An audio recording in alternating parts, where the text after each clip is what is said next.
So for this problem, to evaluate the integral of this partial fraction, so we're going to use the shortcut method. So from this given, now take note that this is equal to a over x plus 2 plus b over x minus 3. So from this, first, copy this numerator. So we have 6x plus 2 then equals a then times the second factor x minus 3 then plus b times the first factor x plus 2. Then from this, we need to solve for a. So to solve for a, we let x equals. So we need to make this b equal to 0. And to make this b equals to 0, so therefore x equals negative 2. So negative 2 plus 2, this one is 0.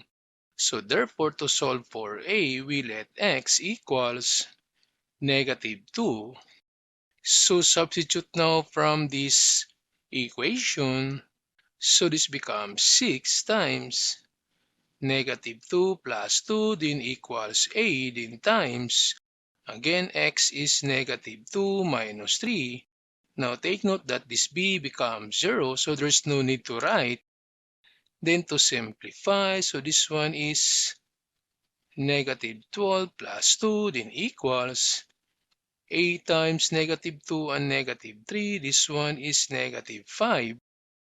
Then this negative 12 plus 2, that's negative 10 equals a times negative 5. Then divide by negative 5. Therefore, a equals positive 2. Then this time, we need to solve for b. So to solve for b, we let x equals. So we need to make this a equals to 0 to solve for b. And to make this a equals to 0, so we let x equals positive 3. So positive 3 minus 3, so this becomes 0. So therefore, x equals positive 3. Then again, substitute to this equation. So 6 times positive 3 because x is positive 3, then plus 2. Then equals, again, a becomes 0, so there's no need to write. So we have now b times x is positive 3, then plus 2. Then this becomes 6 times 3. This one is 18 plus 2 equals b times 5. Then 18 plus 2, this one is 20 equals b times 5. Then to solve for b, divide both sides by 5. So therefore, b equals positive 4. So since we have now the values for a and b, so we can substitute now these values to this equation. So this becomes the integral of a, and a is positive 2 then over x plus 2 then plus b, and b is positive 4 then over x minus 3. Then we have now the dx. Then this time we have to put this constant outside and integrate every terms.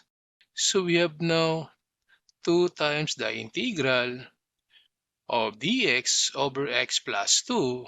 Then plus, again put this constant outside. So 4 times the integral of dx over x minus 3. So to evaluate now the integral, so this one is a logarithm or ln.